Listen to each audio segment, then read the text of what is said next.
What up, y'all? It's your homeboy Justin here, all up in my living room today. I decided to step out of the bathroom because I want to sit down this time. We're talking about, excuse the motorcycle, y'all. Motorcycle people. Anyway, today we're going to talk about how to start your dreadlocks. I have been asked kind of about the process from a person on Instagram. Their name will be somewhere like right there. I don't know. Or here. I don't know. But basically they were just asking about how do you start your dreadlocks? Like what did you do? Because they want to start dreadlocks themselves. And basically I was just kind of coaching them through it, giving them tips and suggestions of things. And I figured I would just make a video about like things to think about before you start and how you start and how I started my hair. So this is that video. So yeah. Let's get into this. Okay, so first parts, like before you even get your dreadlocks, these are things to think about, all right? Number one, hair. What type of hair do you have? Is it straight? If it's straight, this video is not for you. I have no idea what you should do for straight hair. So if that's the case, we move on. Click next, go to someone else. They'll help you out. Not me. I'm sorry. I can't do it. I can't help you. I can't help you. So you've got like a different, like coarse, not different, I mean coarse, kinky, tight, curly, you know, that type of hairstyle. And this is for you. That type of hair, that's for you. This video is for you. So, how long is your hair? If it's short, if it's a bald fade, obviously we're not starting dreadlocks anytime soon, okay? We need to grow a little bit. You need to wait a few months before you even do that. If you have a bald fade, you can watch the video, but like come back in like 3 or 4 or 5 or 6 months, depending on how long it takes your hair to grow. Okay, we can't do that right now. All right, I started my locks when my hair was 2 inches long, and I had a mohawk. It was, you know, when Usher, back when he had that kind of faux hawk curly type of coil thing, that's what I had for about a few months. That's actually why I made that curl coil hair how-to, because someone asked me how I did that, and so I made that video. And so that's why that video is on this channel, because back then I had that. But anyway, so my hair was 2 inches long, and then I wanted to do dreads. I was looking at videos of people on YouTube, and I was like, I like this, and I kind of want to do this. And we'll see. I mean, I was like, what was the worst that could happen? The worst thing that could happen is I don't like it. I cut my hair off. Well, it's hair, it'll grow back. All right. So I wasn't like too apprehensive. Actually, if anything, I was not ambitious. I was too impatient about it, because I let my hair grow for about 8 months, 8 or 9 months, no, 10 months. I let my hair grow for 10 months. And then I was thinking, okay, I'll get my hair, start dreading, right? So before that, I'm thinking, I saw a few videos on lock extensions, and I was like, maybe I could just do lock extensions. That way I don't have to go through that weird 2-year phase of like the awkward length where it's not long, it's a little weird short, but it's not, you can't do anything with it. It kind of just lays there. So I decided to do dread extensions, and that was the worst idea ever because it was painful. It took like 7 hours for them to put the hair in. It didn't even look like how I wanted it to. It was so weird. Like the parts were really big, but then the hair and the locks were really skinny, and it just looked horrible. It was a waste of money. It was a waste of time. It was a dumb decision. It was an ill-advised decision. All those reasons, and also I never worked with that hairstylist. Like I went to an African hair braiding place. I had never worked with them, so one, I don't even know what their body works looks like. I don't know how they are about, you know, making sure that you really want what you're looking for. And of course, when you walk out the salon, you're like, oh my gosh, this looks really cool. And then by the 3rd day, my scalp was so tight and still so itchy, and like I'm trying not to be gross, but like my skin was cracking from how tight they made the locks. That's how bad it was. It was not fun at all. So I was actually at work. See, when I worked at my college, Wichita State University. I worked in the university office, so I was able to just sit at my desk at work and cut the locks out of my hair, because that's just how laid back they were. And yeah, okay, long story short, don't get dread extensions unless you absolutely want that, or you just cannot go. And if you do, go to someone that knows what they're doing. Go to someone that has experience, that has a book of the work they have done, so you can see and know that it's going to be quality instead of the crap I got. All right, Do that for me, please. All right, where were we at? I'm sorry. Okay, yeah, length of your hair. So anyway, back to your hair. How thick do you want your locks? Do you want to be a pinky thickness, a thumb thickness, even bigger than a thumb thickness? Those are things to consider. Consult with your stylist, and they will help you make a decision. You know, it's all up to you.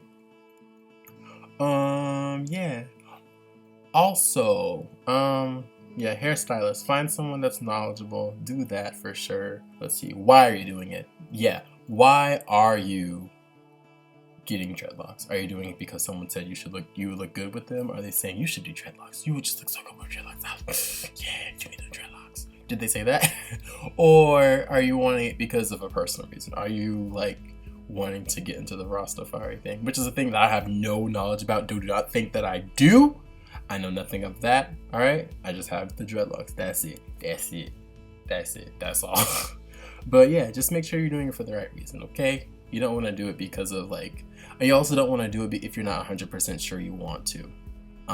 Just because if you get to, it would be not a waste of time, and you know, it'd be a lesson learned if you went through it and then cut them off like after a year or two. But you don't want to invest the money and the time if you're already kind of hesitant about it. Okay, make sure you're serious about this, because it comes to number 4, commitment. There is upkeep is not necessarily tedious and meticulous. Well, it's meticulous and tedious, but it doesn't have to be super time consuming. And it just depends on how often you wash your hair, how often you retwist your hair, how often you style your hair with different types of things, either it be braid outs or barrel rolls or lock knots or twist outs or flat twists or whatever you want to do.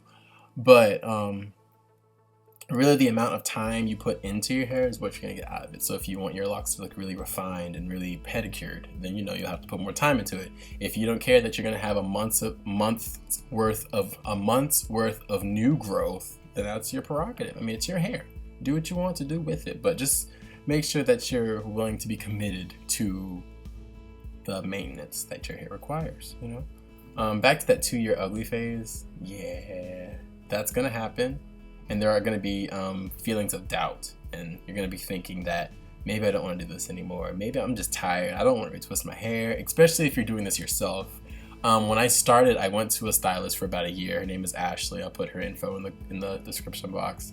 And she started my locks, and she helped maintain. So she helped retwist. She did retwist my locks for about a year. So about a year. I haven't gone to her in a long time. I've been doing my hair myself for like the last 7 or 8 months. It's weird because I haven't gone to a barber, but that's like a lot of money. Like every time I've retwisted my hair and cut my hair, that's like cutting my hair alone would be $20. And then retwisting my hair, she would do it for $20 or $25. So that's a lot of money I have saved over the last 7 months. Like if you just do like, let's say $50 a month times 7, that's $350. That's a lot of groceries. That's a lot of gas money. Okay, that's an electric bill or 5. Like, come on now. Well, depending on where you live, your electric bill might be $350. How much energy are you using? Yeah, so just make sure all these things you take into account before you even start your hair, okay? I know this was a long intro, but these are things you really do need to consider before you even start your journey. Okay, over with that. Next part, starting your lock journey. So, you go to your stylist. You've already consulted with how thick you want your locks and what you're wanting. Another thing to think about is the parting. Some people really want a very symmetric and even parting, you know, like the parting of your locks. So people want it to be a box parts all the way through, kind of like box braids, but just with the locks. Some people want to do that. Some people don't care. I didn't specify, and so Ashley just did what she wanted to when she started my locks. I just said that I wanted them to be thinner, so we went for about a pinky thickness, which is what these are, you know. So that also, and the thickness dictates how big your parts are. Thicker locks mean thicker roots, and so you're gonna have less parting. But yeah, so I just went with an asymmetrical parting, and she kind of just did what she did. I don't have a straight down the middle part for my locks. That's not how mine work, or that's how they were created, or whatever. That's not how they formed. So yeah, just think about that too before you start your locks. Let's see. So she did my hair. It was damp. She used a spray bottle with water, and then she also used the Jamaican mango and lime No More Itch Grow spray. She used that stuff too to what's the word? To just make sure that my hair was moist, damp, wet. It had moisture, precipitation up in my hair. She used that to make sure, you know, just that my hair was wet. For her, she wanted to do while my hair was wet, so she did that. She would use a rat tail comb to make the part, and then she would just twist it in the same direction. We started it twisting, I guess this would be clockwise. Yeah, so clockwise is what she did. Some people do counterclockwise. It just depends on your hair and which way you naturally twist your hair, I guess. Follow your curl pattern because you don't want to work against the grain. You want to work with the grain. Work with your curl, all right? Work with the curl. So that's what she did, and then after that, I was done. Another tip, if you have a mohawk like how I do, make sure you get your hair cut beforehand so that way if you're wanting like the line or the edge and all that stuff of your mohawk to be perfect and symmetrical, that'll be easier for the person who starts your locks to definitely work with that. You don't want to like go with your hair like kind of messed up and you may have like a little jagged line. If you want it to be jagged, again, it's your preference. So if you want that, yes. If you don't, then don't do it. But yeah, and then that's basically just how you start it. You know, go to someone that knows what they're doing, that has experience, that has done this before. Don't go to like someone who's gonna give you like a really cheap rate and it comes out looking jacked up. Go to someone who has pictures. Again, go to someone who has experience and knowledge and knows what they're doing. I'm just saying, if you're gonna put the energy, like what people say, like you say, why you always go to these expensive stores or stuff? You know, you get what you pay for, honestly. So if you go to someone that may charge like $100 to start your locks and it'll take 2 or 3 hours, just think about how down the road you'll have a good foundation for your locks, okay? You don't want to have a weak foundation because you're going to have a crack in that foundation, your house going to fall. We don't need your house to fall, right? We need your house to look great. All right? So just make sure you go to someone who has quality work and really cares about giving you a great result, okay? It's your hair, but remember, like it's what you put into it, so there's that. And then, okay, so number 3, continuing your lock journey. So this is after you done did all the research, you done think you want some locks, and finally start. And I was like, okay, I have these little baby locks. Now what do I do? How do I keep with it? So if your stylist uses like cream or a wax to start with, then you just keep using that for like up to like 6 months or so. Your hair should take about 6 months to a year to fully lock. So you want to continue going to that person like every 2 weeks. Keep it regular, every 3 weeks, but just make sure you're going, okay? You want, like, the first 6 months is a very delicate time because you're really just trying to get your hair to lock. Like, at first, the hairs are like just kind of hanging around each other, but it takes a long time for them to get there and get there and get there before they fully lock, okay? So definitely you want to nurture your hair for the first 6 months to a year until your hair fully locks. That's what you want to do. When you're washing your hair, you don't want to wash too vigorously because you will kind of take a step back in the locking process. Okay, you want to just be able to kind of cleanse the hair, remove all the dirt, remove all the buildup from the products, or as much as you can. And then, just keep it moving. If you use wax, that's good for the first like few months, but you don't want to use too many waxes you don't want to use wax like continuing like at least past 6 months, like at the most 6 months, I would say, because the wax is hard to build up. Not hard to build up. The wax causes buildup. Wax is not water soluble, meaning that if you put wax in water, it's not gonna just mix. It's like oil and water. It doesn't mix. So you don't want to put that in your hair because then that's not going to fly in here. You don't want to put that in your hair. It's gonna be hard to wash out. Creams are better. They provide hold, which is good because that's what you need when your hair is first starting. I would say oils are the best. They do make your hair slick, so it wouldn't be ideal at the first 6 months. Oils are good for moisture and adding shine to your hair, but in terms of locking, you want to use a cream or like a thick cream, a thick water soluble cream, if that makes sense. That's what you want to aim for. Jamaican mango and lime, I used their lock wax and their lock gel at first, and that worked out well for me.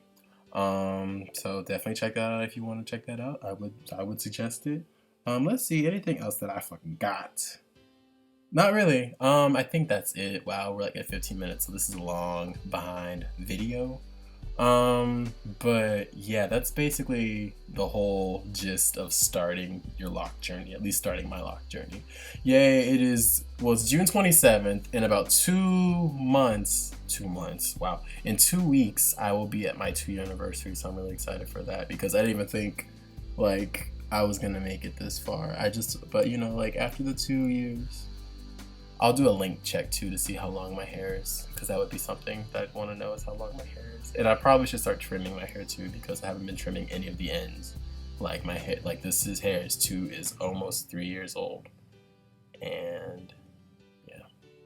So yeah, don't forget to like this video or subscribe to this channel if you haven't already. If you have any questions or comments, leave them in the comments section below. And let me know what types of videos you guys want to see. I keep saying I'm trying to put this stuff up more regularly, but I'm just so lazy. And it's not that I'm lazy. Let me explain this. I have a job. I have 2 jobs. I like doing music stuff with my spare time, and I have very little spare time. And I also like to hang with my friends and my family. So this is very like in between all of that. So when I have the space, I will make the video. But you know, so I'm gonna try and figure out a way that I can make a video at least every 2 weeks. This one is like 3 weeks after the last one. We're gonna go for 2 weeks, and then we'll try to go for every week, okay? So I'm gonna try and do better, okay? I'm gonna really try. All right. Well, thank you guys for watching. Thank you for those who have subscribed. Thank you for people who are watching my videos and giving me feedback and stuff. Feedback is great. Helps me learn what's working and what ain't. All right. Well, until next time, y'all. Peace.